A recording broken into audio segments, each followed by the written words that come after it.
Matthew Sleuth, in his finest thrift shop suit and tan fedora, peeked around the Sunday Gazette, craning his head to watch a man who rocked back in his chair while sipping coffee and thumbing through the day's Instagram feed, oblivious to the book on his table.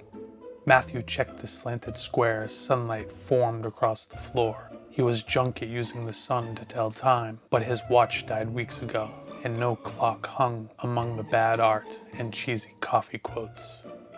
A half hour after Matthew showed up, the barista ordered him to buy something or leave, and he lost count of the dreadful folk songs that played since. Maybe one side of a record. The man looked up. Matthew ducked behind the paper. He sweat, listened, and waited. Music crackled, every other note buzzing, gnawing Matthew's nerves bare. Then dishes clanged behind the counter. Matthew's bones jumped, and the classifieds ripped in the jolt. He held his breath, letting his heart slow before inhaling, and with shaking hands, he lowered the newspaper, line by line, until the man emerged above last night's lottery numbers, ogling two women on the street. The man's attention returned to his phone when they passed out of sight. Matthew blew the coil of greasy hair sticking out beneath his hat and dropped the paper to the table. He sagged. "Ticker's not up for it, Joe." The whisper died with the breath. Not that it carried consequence if the man had heard it, as the name did not belong to him.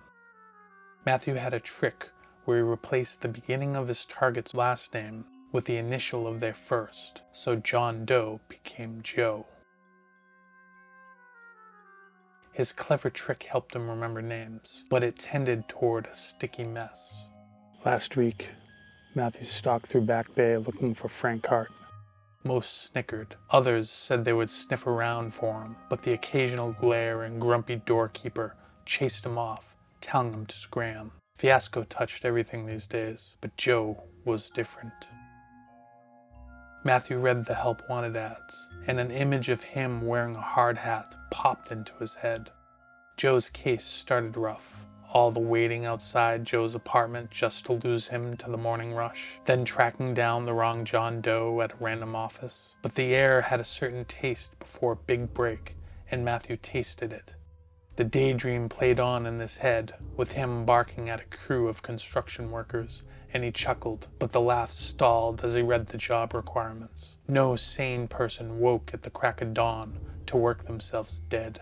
This Joe thing would work out. Besides, Matthew knew nothing else, and while he never experienced that rush for the hunt others coveted, this job fit him, and he liked it. He patted a package in his breast pocket.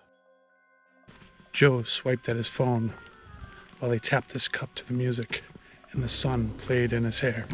Matthew lifted his hat, scooping his matted curls to one side, wondering how Joe managed such a perfect part, realizing that everything about the man was perfect. Joe's tie matched his socks, and every crease of his shirt ran straight and rigid. Matthew looked at his own clothes. Hair and lint clung to his coat, and he brushed it, creating a particle cloud that danced in the beams of light. And as he dusted himself, he saw dirt beneath his fingernails, then folded the corner of the sports page, and, scooping from side to side, dug in. Blood bloomed through the nail bed. Damn! He convulsed. His chair legs screeched. Then he flailed his hand and sucked the tip of his finger, squeezing it between his teeth. Fool! The word repeated in his head like a jingle. Matthew was too close to be ruined by a paper cut. He looked toward the window, still sucking his finger, and Joe stared back, bulging catfish eyes meeting blue-gray eyes. Joe's smile only touched the corner of his mouth, and his brow pinched above his nose. His face stuck somewhere between a laugh and a glare. A woman entered. Her worn fashion argued with the lack of lines on her face, and she walked with an ironic grace. Joe dropped his phone to the table, grabbed the book, and as his eyes darted from Plato's Republic to the woman, he made a ruckus of flipping the page, then pressed a forefinger to his lips and hummed, nodding at some great secret. Joe's leer followed the woman, and Matthew cocked his head like a puppy confronted by a new sound. He thought people were strange. "Your coffee, sir." "What?" Matthew swung around. The barista stood by the table, holding a mug. Oh! Matthew chugged the coffee, ignoring its searing rush into his stomach. People's obsession with it baffled him. It was bitter and needed cream and sugar, so why not save the trouble and drink chocolate milk? But you drank coffee at a cafe, and he needed to look the part. The barista cleared his throat. I can save you a trip and throw the tip in the jar for you. Ah, right. Matthew shoved a chubby hand into his pocket. This should do it. He handed him a nickel, 2 pennies, and a crumpled subway ticket, then smiled, waving the barista away. The barista's mouth hung open, and he choked off a laugh before turning away, shaking his head. Matthew glared at the barista's back. The punk tossed the subway pass and pocket change in the trash before taking the woman's order. In Matthew's day, you gave elders respect regardless of the tip. Matthew lifted the mug to his lips and stole a glimpse of Joe over the rim. At the front of the cafe, nestled in a tight alcove, an empty cup lay next to Plato's Republic, the book's pages glaring in the sunlight.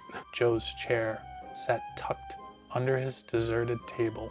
Son of a... Matthew jumped to his feet, smacked his knees against the table, then the mug crashed to the floor and sprayed coffee all over him. Hot liquid wicked through his tweed pants, but his coat took the brunt of the blast and coffee seeped into his shirt, suctioning the low-count cotton to his chest. He stood and gaped. Joe's table focused in Matthew's eyes as if the movie he watched zoomed in on the lack of the man. Neither his sticky clothes nor the barista's laugh could penetrate that bubble. A week's work gone like that. Matthew brushed his hands on his pants. His fingers trembled as he undid the top button of his coat. Then he reached into the breast pocket, pulled out a bundle of papers, and the sopping mess dribbled down his wrist and into the cuff of his shirt. He peeled a brochure from the bundle. Coffee darkened the cover, obscuring the image of a man and woman holding hands while watching sunset at the beach. Matthew scoffed at the title, Leave Your Worries Behind with the Sunnyvale Timeshare. The hell am I ever going to sell these?